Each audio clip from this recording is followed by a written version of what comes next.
So hey guys, this is KMCers. I am Kiersten and welcome back to another true crime video. So today we are going to be talking about a little 5-year-old girl named Oakley Carlson. So let's just talk about her story.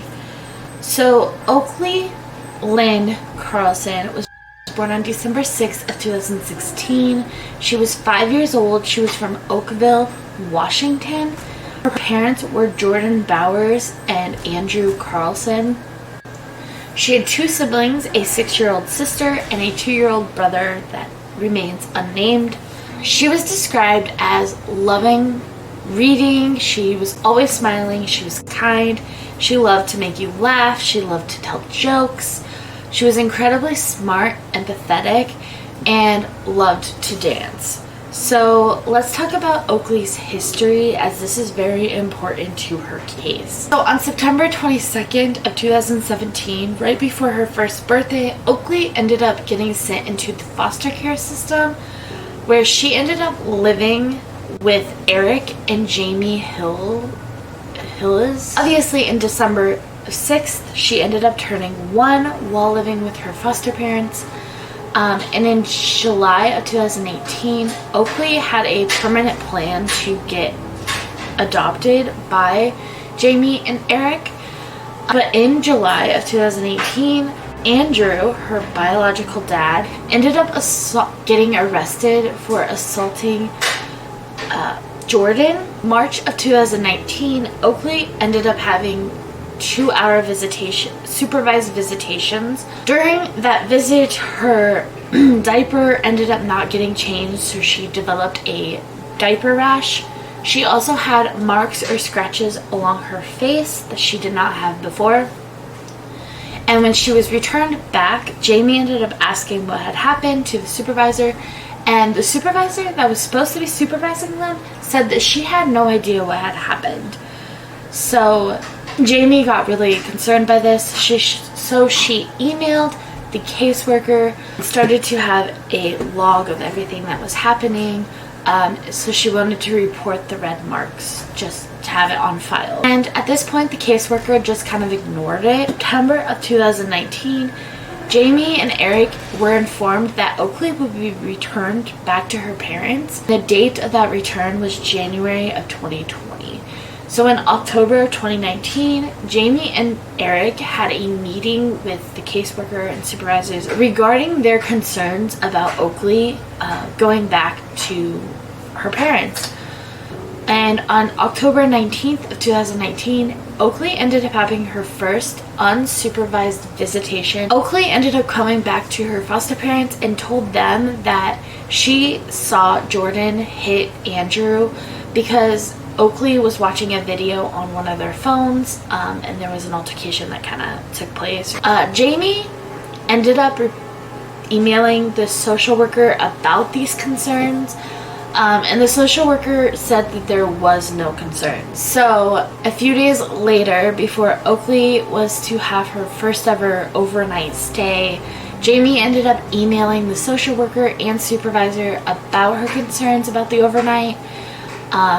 And she just felt like everything was moving way too quickly. The social worker and the supervisor informed her that they will be giving Oakley back to Jordan and Andrew earlier than expected. The new date was November 29th of 2019 instead of January 2020. So Oakley ended up having her first stayover. And during that time, Andrew's charges for that assault that he did against Jordan were dismissed. Eric ended up emailing again about his concerns about Oakley's transitioning and just the overall concerns that they had, but of course they never got a response back. And in November 29th of 2019, Oakley was returned back to Jordan and Andrew. In June of 2020, Oakley's case was officially closed. So in between September and December of 2020, Oakley's sister was not getting her medication like she should have been. Jordan and Andrew just stopped giving it to her. And in December of 2020, Oakley ended up going to grandparents' house for Christmas, and her grandma noticed that she had dark circles under her eyes, she had pale skin, she had scratches and sores on her face. She didn't look well at all, and not her normal self. In January of 2021, Jamie ended up calling social workers about her concerns about seeing a photo of Oakley, and she was concerned that Andrew ended up getting fired from his job due to a drug use.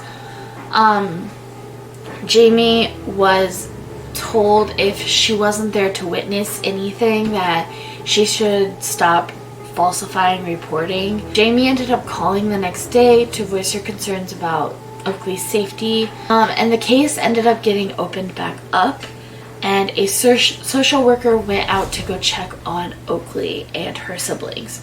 So now we're going to jump right into the actual incident at this point. So on February 10th of 2021, Oakley was last seen alive by someone associated with the family. On March 24th of 2021, a social worker ended up calling Jamie to ask her if she had seen Oakley or her sister, which Jamie had said, no, I haven't seen them. But the social worker didn't end up telling Jamie why that they were calling her. So by the end of March of 2021, they ended up closing the case that was opened without even seeing Oakley at all. We're going to jump quite a bit of months ahead, and by November of 2021, Andrew ended up calling 911 around 5 p.m. to report that his house was on fire. Andrew had stated that Oakley had lit a lighter and lit the couch on fire, but he did put out the fire so that they didn't need to respond or send out fire people. He just wanted it to be reported. During that time, Jordan had also stated that Oakley started the fire and that Andrew fought for 4 hours to get that fire out. Fire investigators stated that the fire was not started on the couch like Andrew had claimed, and like it had actually started in the microwave that was on the kitchen counter. So something was definitely off with this whole reporting and what had actually happened with it.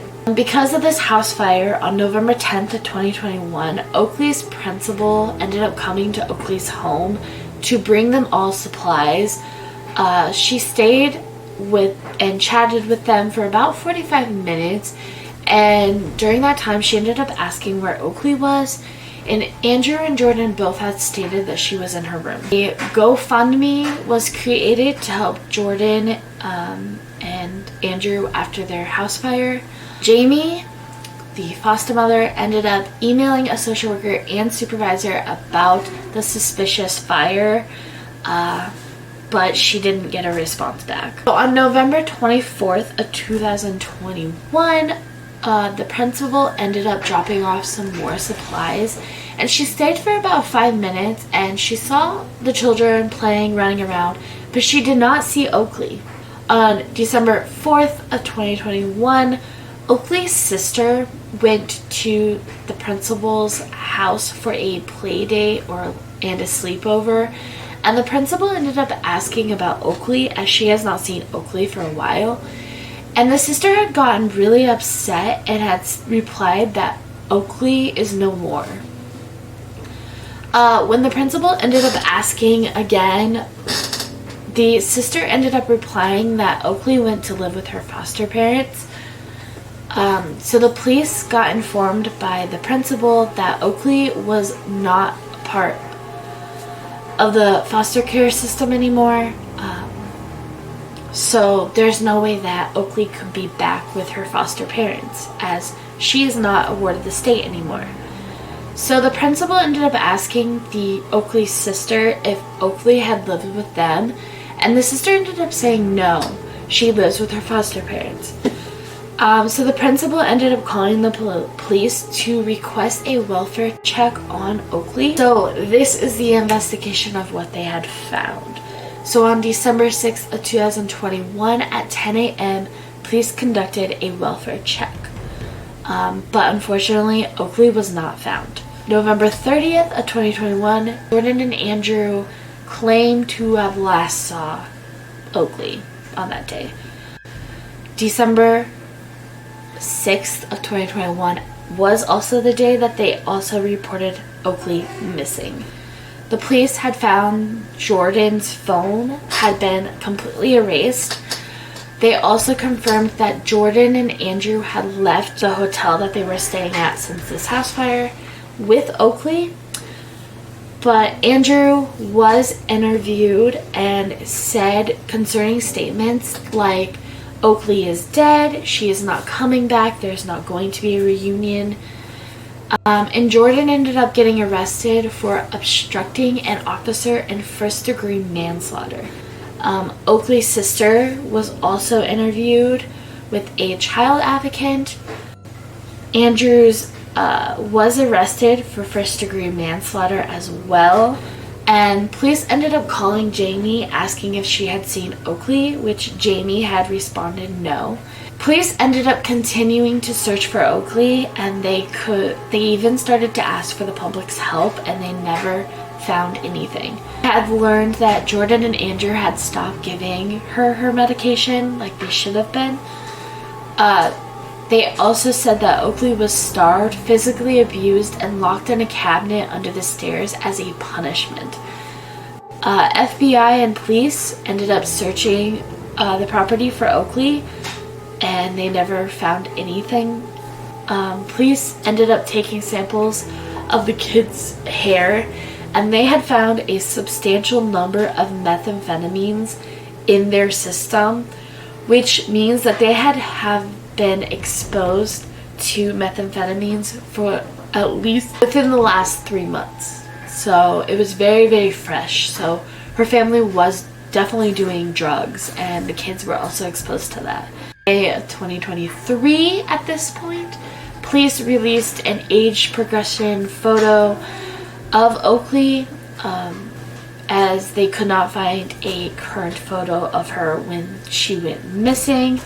So the soonest photo that they could find was when she was 2 years old. There is currently a reward that is offered for the whereabouts of Oakley that expires on December 6th of 2023.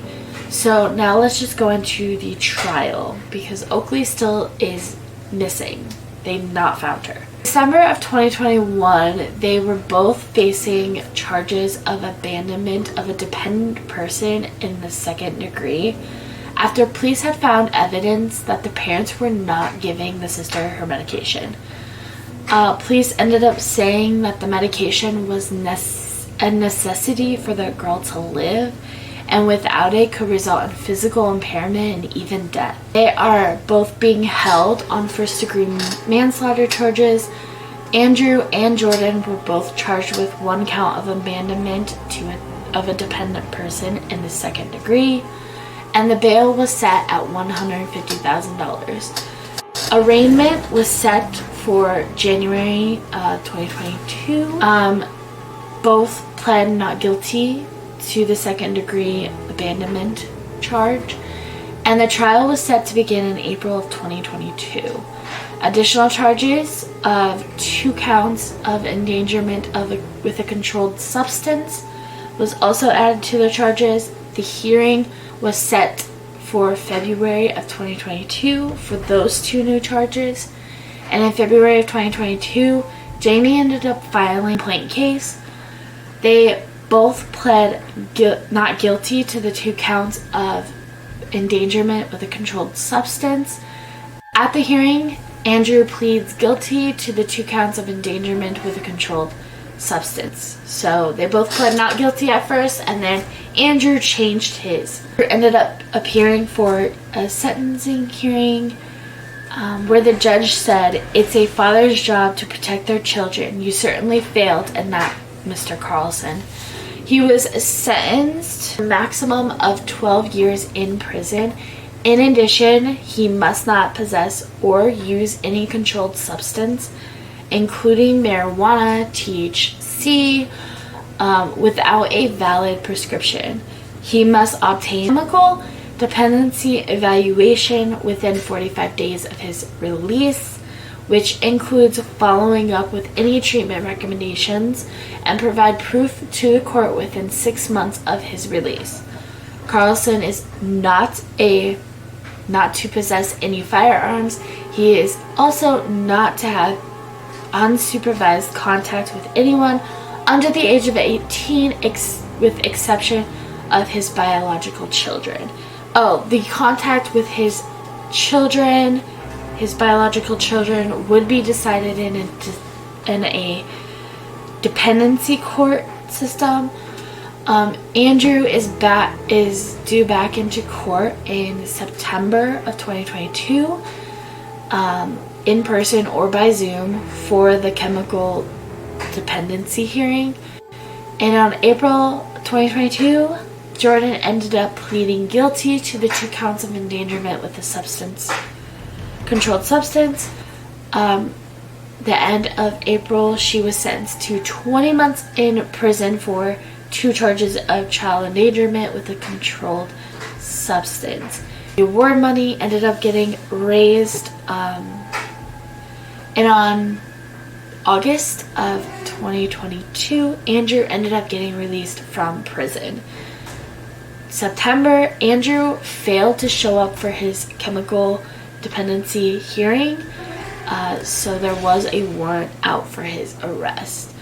Andrew never finished paperwork about his treatment for the court. He was given no punishment that I can tell from violating these conditions.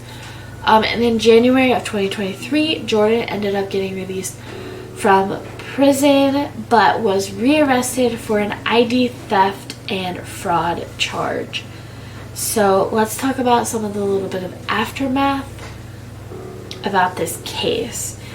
A Change.org petition pushing for new laws protecting foster carers hits 2,000 online signatures. The petition calls for a law passed that would create a 5-point system of support to check in with children who are returning to their families after exiting the foster care system, and to mandate long-term drug testing for families who are reunified with their children.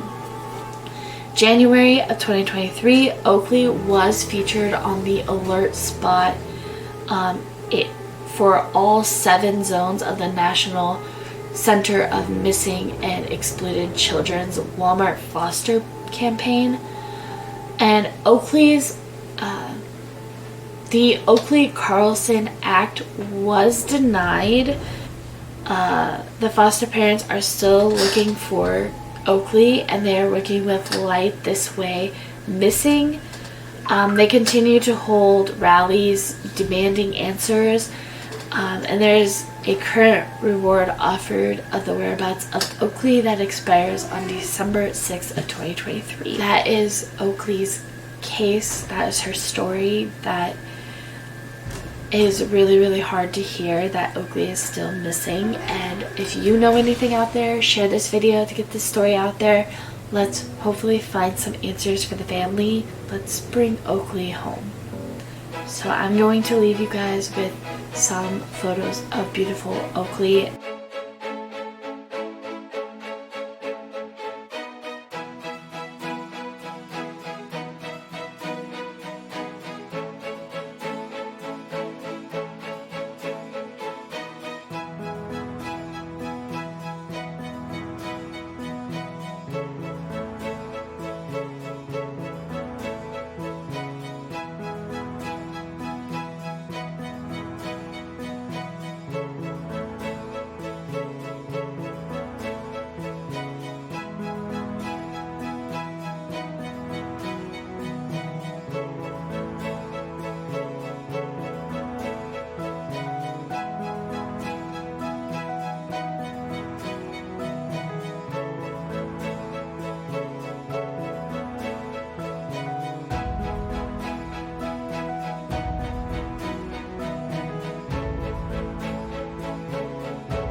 say, if you like this video, give it a thumbs up, comment down below what cases I should do in the future, subscribe if you haven't already, and turn on the bell notifications so you're notified when I post every Tuesday and Friday. This is KMC Whatever, and I will see you in the next video. Bye guys.